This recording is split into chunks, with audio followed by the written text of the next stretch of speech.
Hello and welcome, and what we're going to be looking at in this English text studies lesson is we're going to be looking at the text Frankenstein by Mary Shelley.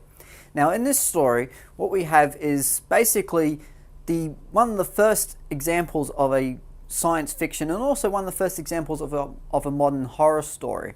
And really what we have is the story of an enigmatic doctor who manages to create human life. Now you may be familiar with Frankenstein through the many recreations of it that have happened since its original production. However, the version of Frankenstein, which is Mary Shelley's version, is actually a little bit different and quite noticeably different from probably the later versions that you would have grown up seeing. And certainly it's nothing like the green unintelligent monster that you often get in the reproductions of it. So what we're going to look at is we're going to look at the text. We're going to start with a bit of a plot summary just to go through the story from start to finish in a very, very brief fashion, because it is one of those really hard texts to interpret. And then we're just going to go very briefly in this video onto the origins of the text, where the text came from, where the context of the time where it was written, and just a little bit of general background information about what Frankenstein is and what its relevance is, and particularly what its relevance is when you're looking at reading it in a modern setting like we are. Alright, so it's the Gothic story inspired by a scientific yet romantic period during European society in basically the early 1800s.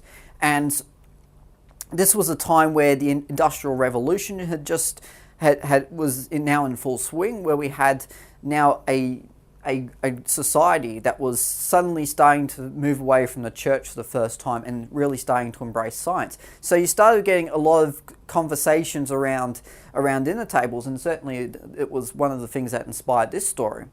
So you had a lot of conversations around the dinner table, not so much on religion, but things to do with science and new innovations, new discoveries from guys like Isaac Newton, who was around about this time just before, and a lot of other scientists as well who were starting to get a bit of notoriety.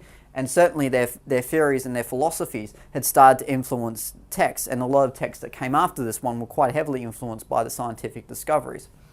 Alright, it's a story that, however, it laments and embodies how science and innovation has consequences. And it's really one of the first cautionary tales about what would happen if the power of science is abused. And particularly, it takes a very, very deep and psychological look of what would happen to a person who has been created by another man.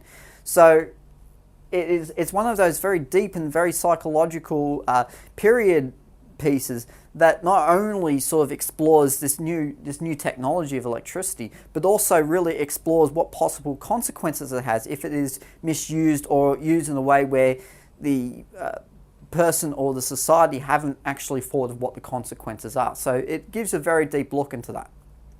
Alright, so let's just go through the plot summary of Frankenstein, because as I said before, it is one of the complicated texts, and I know a lot of students who come to me after reading this story basically say, I don't understand a word of it. Now, even if you do or you don't, it doesn't really matter too much. I mean, the story by Shelley is one that's very interpretive and requires you to read into it, to read into the various metaphors that are put into the story, and particularly the long-winded romanticist sections. I mean, this is a style of the time, so there are lots of very long pieces of description in this story, and that's indicative of Romanticism, which is basically the movement around the time that this was being written.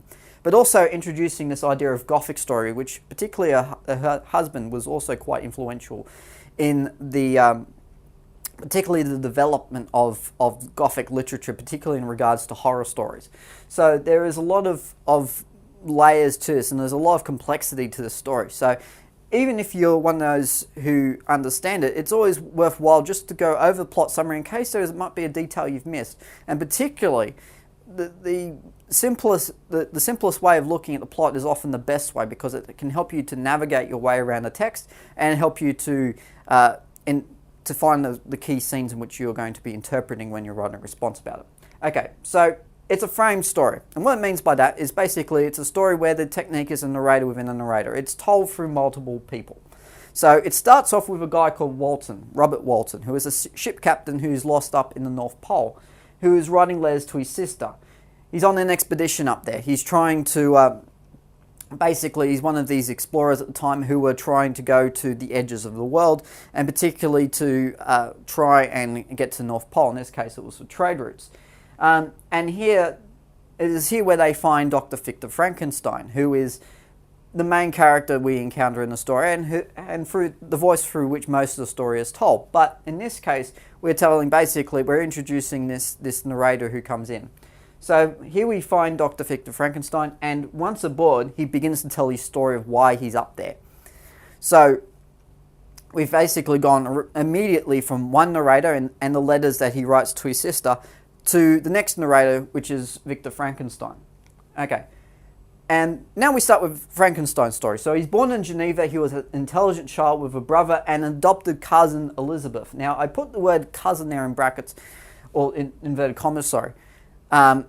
Not just because, yes, he eventually marries her in the story, but because there are a couple of editions of the story which this detail changes a little bit. In the original story, in the 1818 version of it, Elizabeth is a blood relative of Victor's and is his literal cousin, whereas in the 1831 publication, that reference was removed and she is no blood relation to him at all.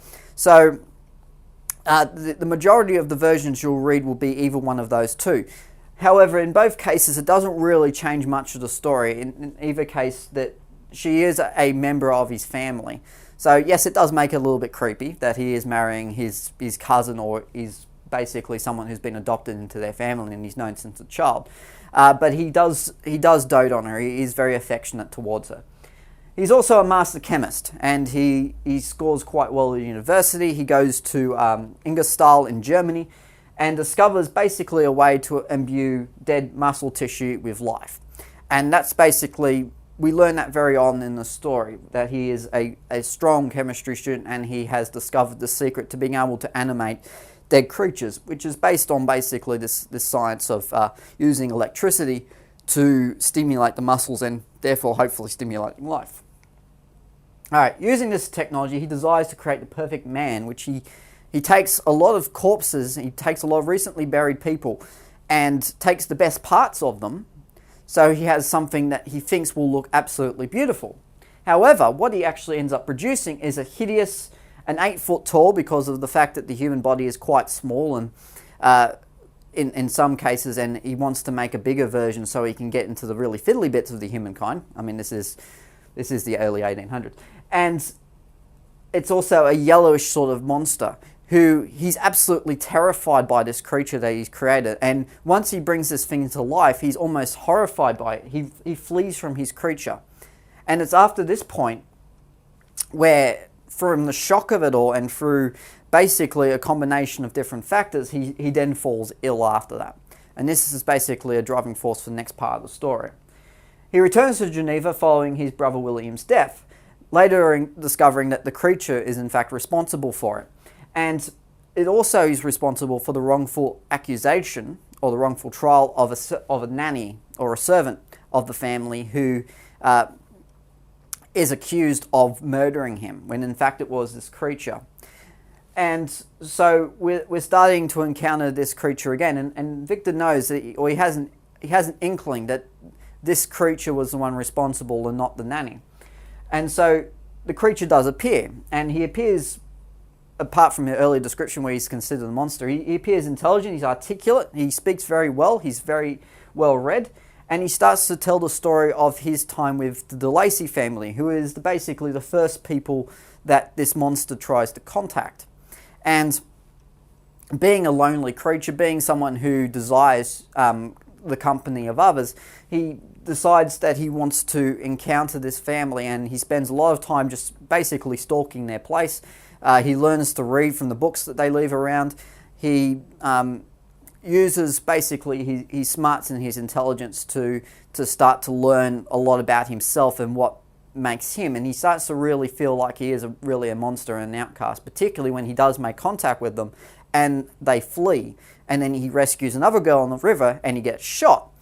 And then he tries to, he encounters the Frankenstein family, and particularly little William, trying to become his friend, and again, chaos reigns, and basically he he kills him, and in a very unfortunate set of circumstances. And so we've got this monster now who is basically desperate for human companionship and friendship.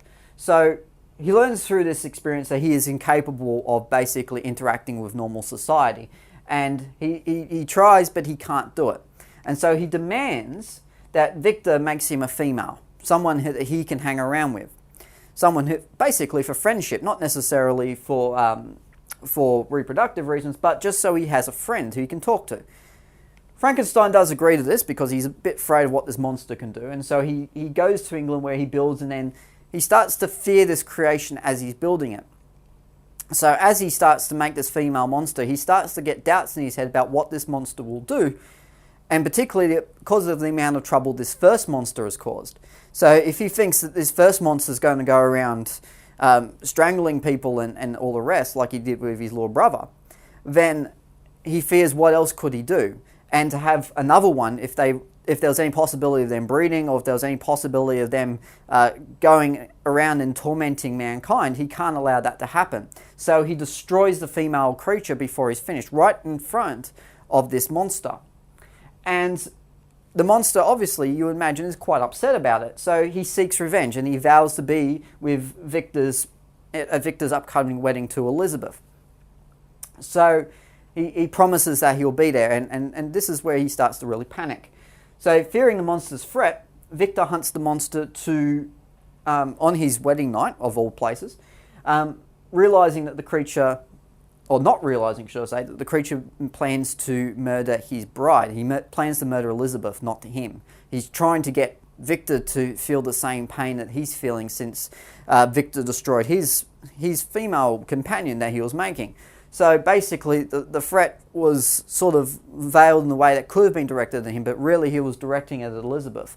So this is where the story takes another turn, where grief-stricken by the death of his family and those killed by this beast, Victor vows to pursue these beasts, and that's where he ends up in the Arctic Circle, and this is why he ends up at the ship where he does at the beginning. And so here, this is where Frankenstein dies. So through this pursuit and through basically his own grief, where he's lost most of his family, he's lost his wife, he's lost his friends, and some by natural causes, some by the hand of this creature, he has nothing left. And this is when we find, where we have a sort of an epilogue where we go back to Walton again, and we start to learn about not only Frankenstein's death, but also the creature as he's there with Victor in his arms. And this is basically the main climax of the story. The creature then seeks death. He doesn't want to live anymore and is left to die. He's left drifting on an ice sheet as the ship starts to travel home. So that's basically the bulk of the story there. There are other sort of elements, but this is basically in a nutshell. All right, let's start to look at the origins now of this story. Now, as I mentioned before, this was written at the time of the Industrial Revolution. Now, it was first written in 1817. It was first published in 1818, so it was first published when she was 21, but she started writing it when she was 19. So she was quite young as a writer, and obviously around a lot of writers at the time, including her husband, who was also an accomplished poet, and was inspired by a lot of very interesting conversations. They had a lot of conversations on the occult, which was a fairly radical sort of idea at the time, because this was a society still coming out of a Puritan sort of society. Is coming away from the church, but even then, the occult is not something that you talk about really that openly. And so this was something that they sort of did during their conversations at different places. In this case, it was a conversation that took place in Geneva, where the story happens to be set.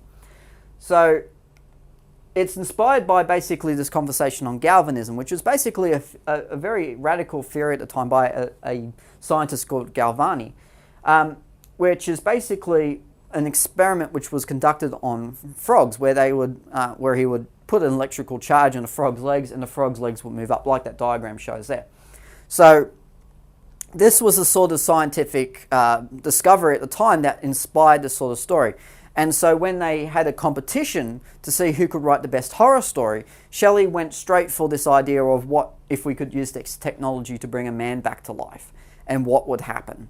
And that's where this basically the story of a creature came from. So it started from very sort of benign origins, but what happened was it developed in such a way where there was this very profound and very well thought out storyline which encompasses a lot of very emotional and very not only horrific but also very romantic sort of themes, and particularly follows stylistically with the style of Romanticism. So there is a lot to this story. Now, this was a time where Romanticism was sort of going out of fashion a little bit, and a lot of writers were starting to embrace different sorts of ideas, particularly the Gothic sorts of ideas,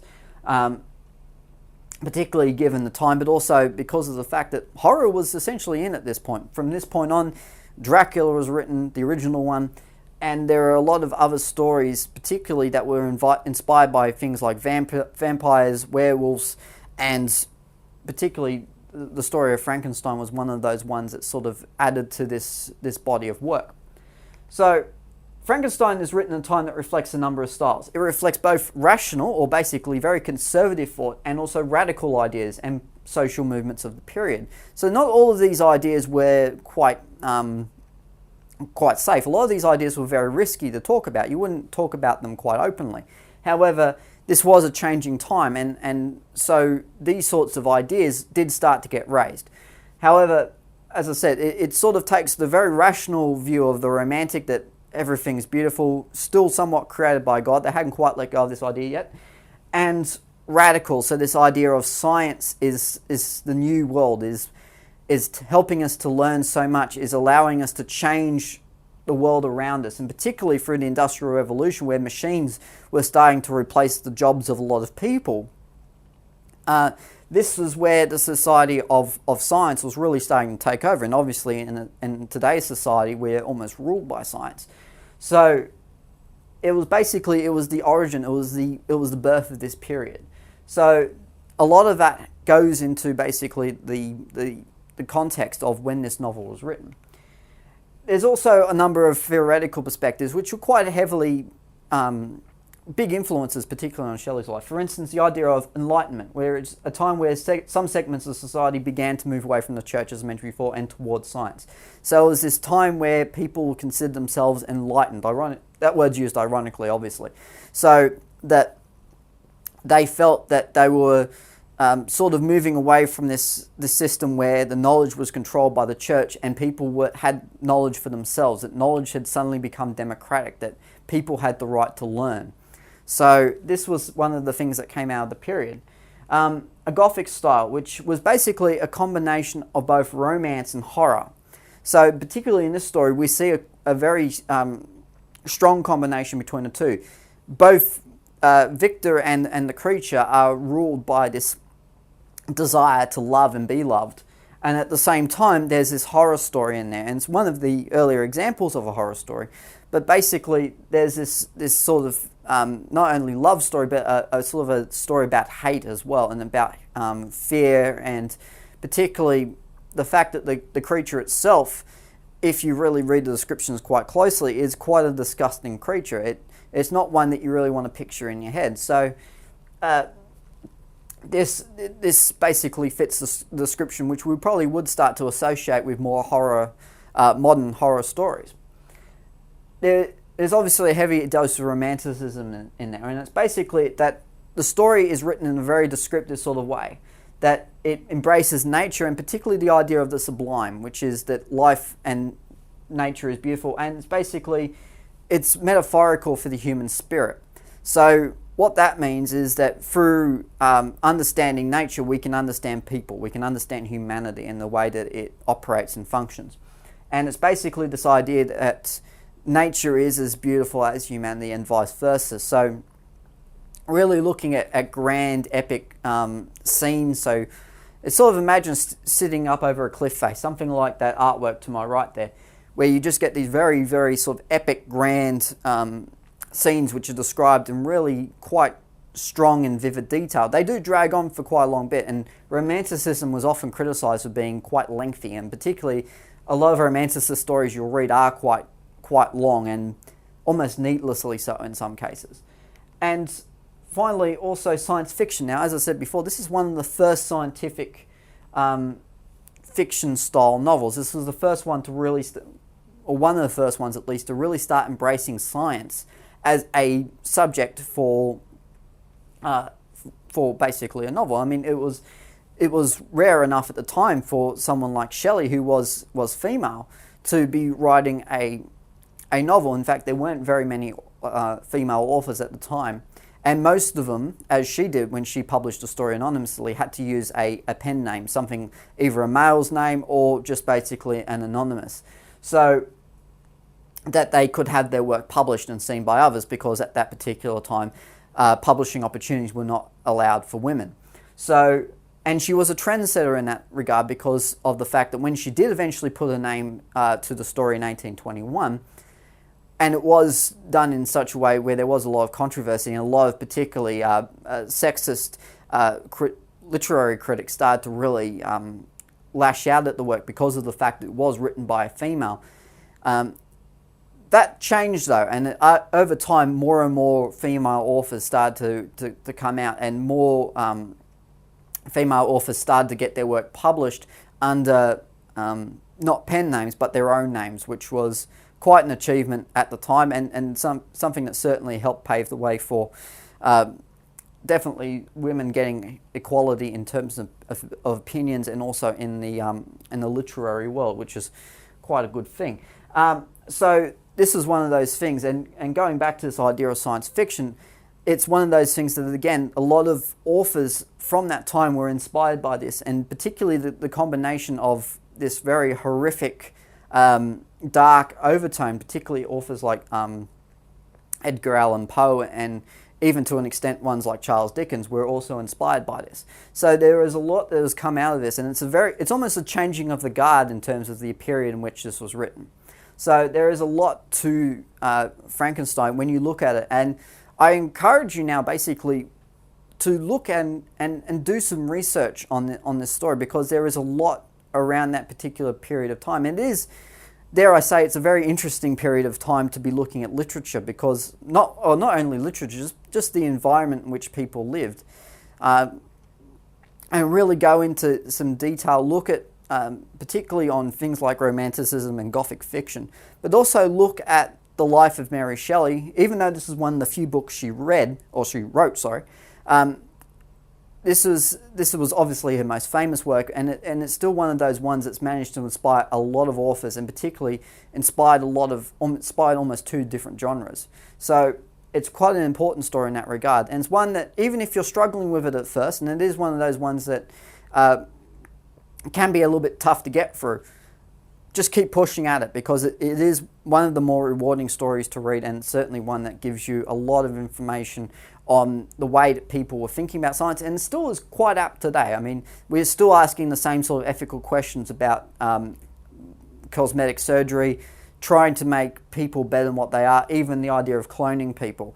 All those sort of ideas are in some way covered by this text, and particularly when you're studying it, you can start to look at that as well. But otherwise, that's about it for the plot summary and origins. Have a good read of the story, enjoy it, that's the main thing, and until next time, I'll see you later.